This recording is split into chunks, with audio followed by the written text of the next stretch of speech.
Du möchtest mal ein bisschen Eindruck schinden bei der Ampel. Du möchtest dich abheben von Porsche und Co. US-Fahrzeuge sind dein Traum und du würdest dir gerne den verwirklichen. Du willst einen 10-Zylinder unter der Motorhaube und im Innenraum natürlich nicht so viel Schnickschnack und auch keine Assistenzhilfen.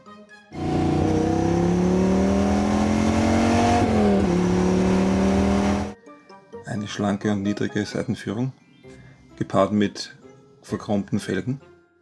Das mittlere Schlangenlogo leuchtet auch, wenn man bremst und ist natürlich jetzt 1999 schon absoluter Vorreiter gewesen zu aktuellen Cupra-Modellen etc. aus dem Volkswagen-Konzern.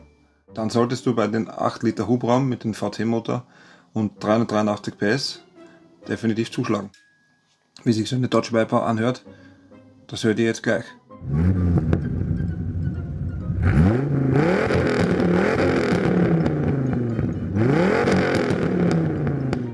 Es gab die Dodge Viper allerdings auch als Cabrio-Version,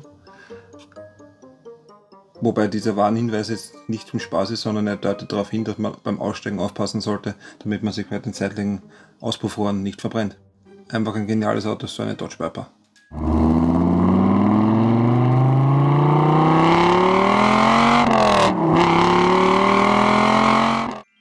Würde mich über Kommentare und Likes von euch freuen.